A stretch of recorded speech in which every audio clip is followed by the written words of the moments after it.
Hi, if you like the video, please remember to subscribe.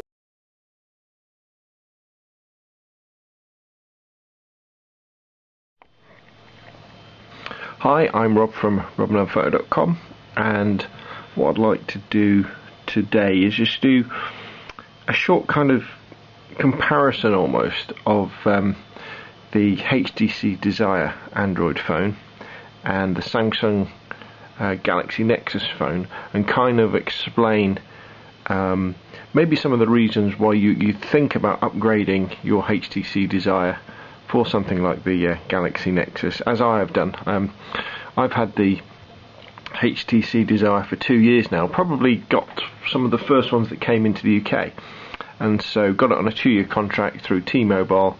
Cost me about I think it's £15 a month for the contract, and the phone itself was £90. So I came to the end of the 2 years and I was kind of itching to upgrade, and I was looking at all the different options, and I ended up with the Galaxy Nexus, and so I thought I'd go through some of the pros and cons, and basically what happened with myself was I was with T-Mobile. I'm now with O2, with the Galaxy Nexus, and I contacted T-Mobile when my contract expired because I was looking at upgrading the phone, but all their upgrade phones were very expensive. I'm just wiggling the screens here so they don't they don't turn themselves off. They're very expensive, and one of the phones I was looking at was the HTC Sensation XE, but it was about £180 from as an upgrade with T-Mobile, and I phoned them up and said, look, that's the phone I want. You can get it free on lots of other networks. Can you cut me a deal? And they said, no, we don't do that. And I was a bit incredulous about it, very, very surprised. And so I contacted them again via they have like a live messaging service where you can chat with somebody online, and they again said, no, we don't price match. And I said, well, I'll leave then. And they said, fine, give us a ring and get your code so you can have your number on your new phone. And that was it. And I even just had a message come through. I even contacted them via Twitter, and they said, well, we don't deal with problems like that. Sorry. So I was like really hacked off then. So I started looking around, and I'd heard about the Galaxy Nexus already because it's quite a well-known phone. It's the first Android phone with Ice Cream Sandwich, which is their new operating system, Google's new Android operating system, and lots of good things have been said about it. And it hadn't really crossed my radar really, because it's always been very, very expensive. But as I was hunting around the net, I actually found a deal on a website where you could buy, well, not even buy the phone. I've got this phone free. I don't even know if the deal's still there. I got it free on a 2-year contract. Contract's £21 a month. I must admit, it's not the best contract in the world, because for £21 all I get 100 free minutes, 500 texts, I think, and I get 500 megs of data. Actually, I can test that actually, and I'll have a quick look in my account. Let me just go in and see.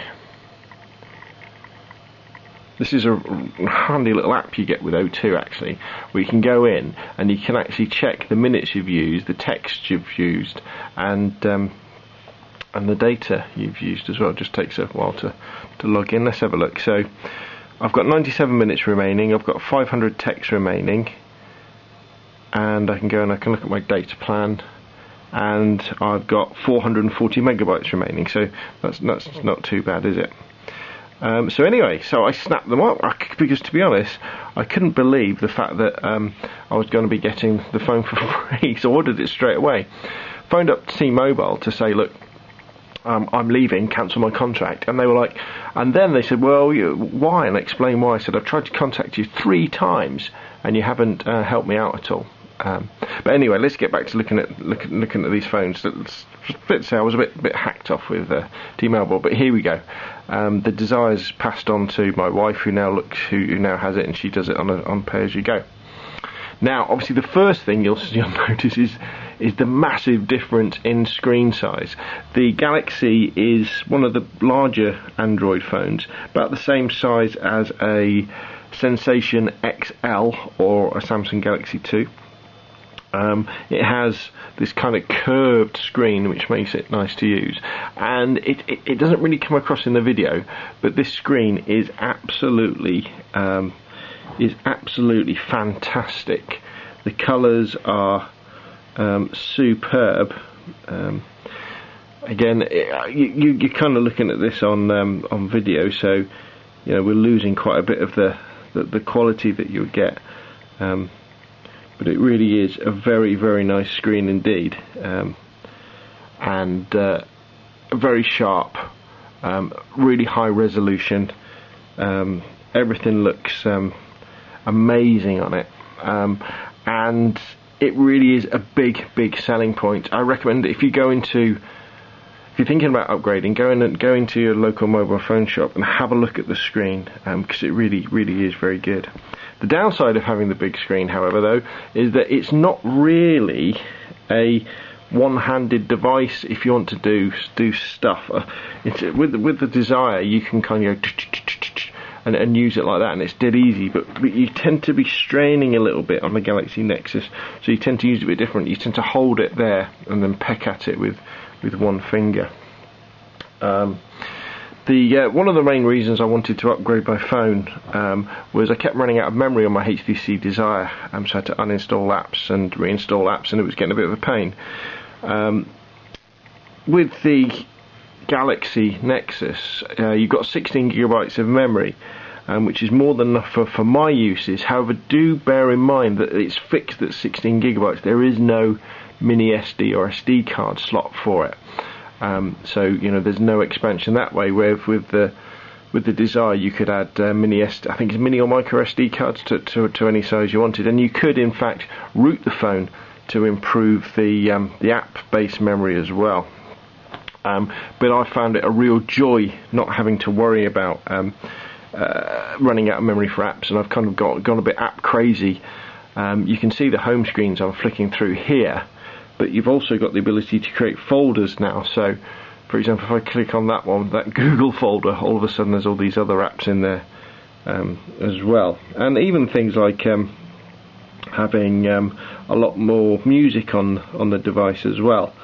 I tend to have I'm starting to use it for things like that, where previously I didn't really put any music on my device at all.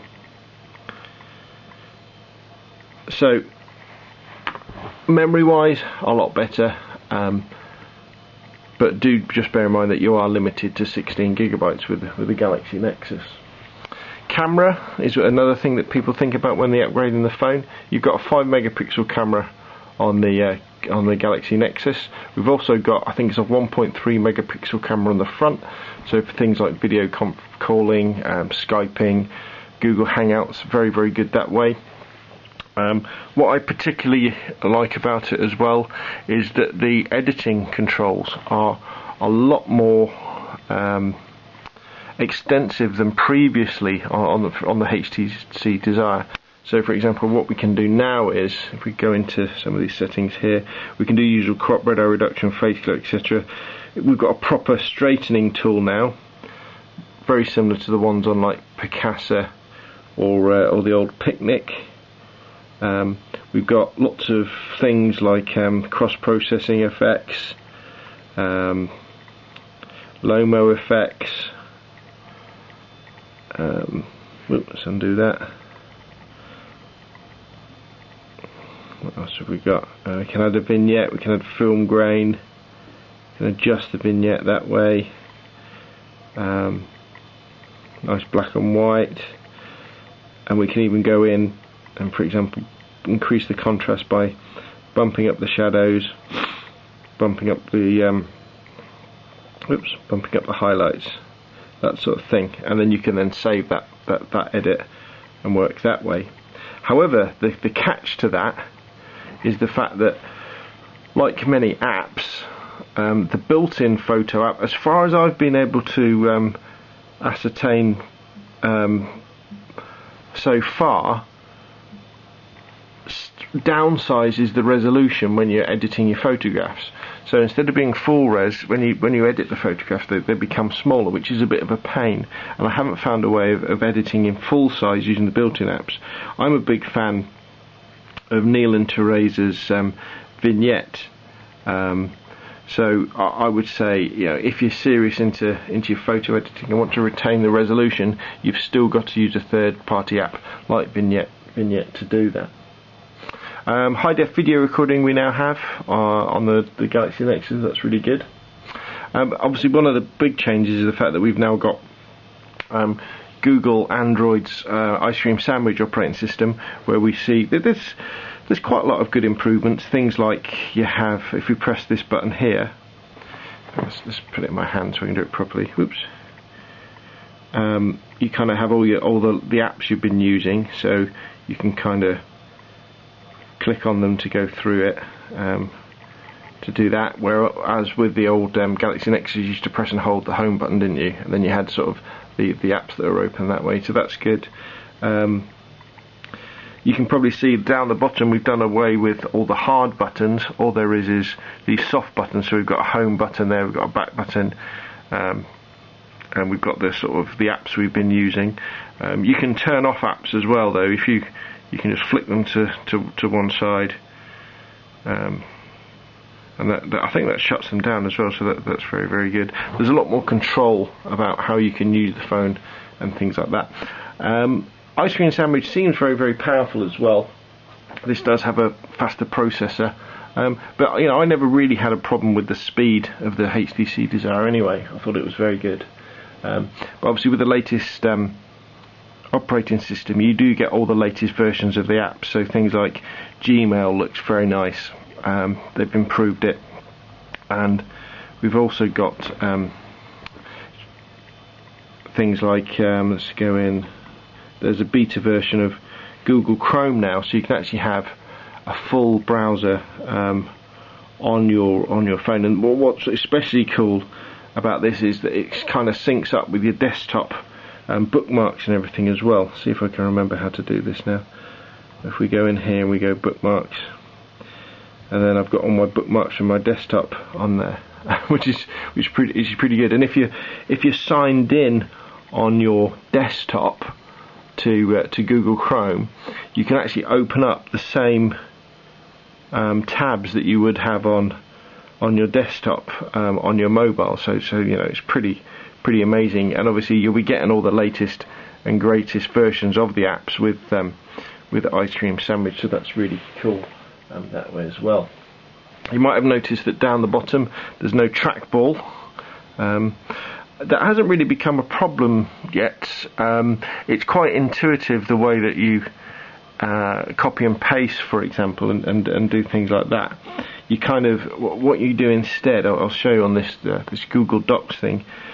You kind of tap and this little blue thing comes up, and you can move that around to sort of put it where you want it. And then if you hold your finger somewhere, you kind of get two these brackets, and then you can move the brackets around to highlight stuff, and then you can select it, cut it, paste it, etc. And that seems to work quite well to do it that way. A big sticking point for people with the Galaxy Nexus might be the fact that there's no USB support with it at the moment either, and I don't think there ever will. So you can't use it like a simple mass storage device. If you plug it into your computer, it doesn't come up as like a drive. You have to use something like Windows Media Player to transfer music onto it, or the way I've been doing it is with Winamp and transferring it wirelessly. And to get photos and videos off, you have to use the photo. When you plug a camera into a Windows machine, it comes up with the photo app, and you pull that off. Or you can use something like Dropbox, which I use as well, to copy things on and off. So I found that a bit of a pain because it slows you down. The good thing about the Galaxy, the HTC Desire was you just plug it in, and then it would just be like an SD card, and you could pull all your data off or push it all on. Especially with things like videos, It's much quicker to do that way. So when you're thinking about upgrading to something like the Galaxy Nexus is not a no-brainer. The Galaxy Nexus is a Google experience phone. There's a reason why it's got the Google tag on the back, because the idea is that these are the phones that Google spec out. They work with Samsung in this case to produce something that's close to what they want in terms of the user experience. But in reality, that means it's a little bit more techy, a little bit more geeky. The HTC Sense interface you get with the HTC phones does make things like the Facebook integration and the contacts integration a lot better. The browser, for example, on let's go into something on both phones. It's a lot clearer on the Galaxy because we've got the sharper screen, and it's a lot smoother as you're moving things around. But a great thing about the HTC Sense interface was, as you resize, you see if you can see it here, it kind of it word wraps all the text so you can read it properly. But with the Google browser, it doesn't. You've got to start sliding. If I can zoom in like that, you can see I've got to slide from left to right to read everything. Whereas what happens with Sense, you go dunk, and it does it that way. So that's a bit of a pain. So it's not as a user-friendly phone as the HTC Sense overlay kind of does. And you might have got the impression that I'm kind of putting a bit of a downer on the Galaxy Nexus and saying, but I'm not. I've actually fallen in love with it, and after using it for, I don't know, I think it's about 4 or 5 days now, heavily, all day. I'm on holiday at the moment, so I've been playing with it all the time. Picking up and using the Desire again, it feels like a bit of a toy, to be honest. It really does. Although it's a great phone, fantastic handset, love it to death. Would I go back to something the size and the power and the look of the Desire? I would say no. I've fallen in love with this screen on the sheer size of it, the real estate. It makes playing with and entering things like in your apps so much easier. Typing, funnily enough, is incredibly simple as well. You make a lot less mistakes because the keys are all further apart. All your apps just seem to have more space. It seems like more of a professional tool, and I think you'd have to think long and hard about upgrading. And I was just incredibly lucky, the fact that I got the phone free on another 2-year contract.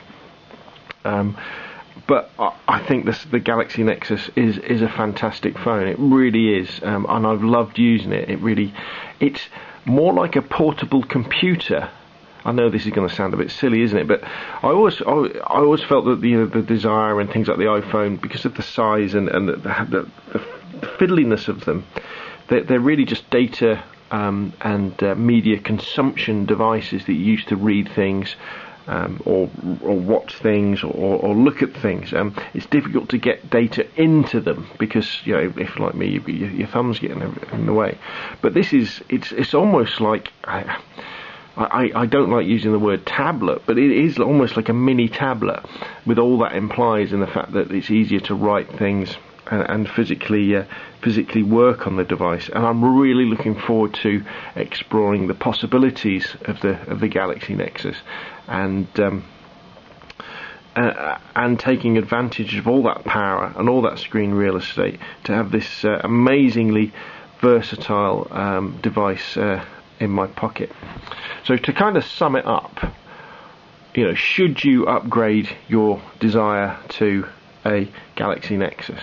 I would say if you're a bit of a techie, a bit of a geek, and you want that bigger screen and you want that extra memory, but you're not bothered about having 30 gigabytes worth of music on the device, I would say the Galaxy Nexus is worthy and definitely worth looking at it, as long as you can get it cheap as well. I wouldn't spend lots of money on it. because, you know, I for one, I would consider myself a little bit of a geek, a little bit techie, and I'm incredibly pleased with it already. Okay, there we go. Hope I've been a little bit helpful there, and kind of given you a little bit of advice and a little bit of food for thought about whether you should upgrade from the HTC to the Samsung Galaxy Nexus. My name's Rob from robnonphoto.com. Why don't you come over and visit the blog? Thanks for watching.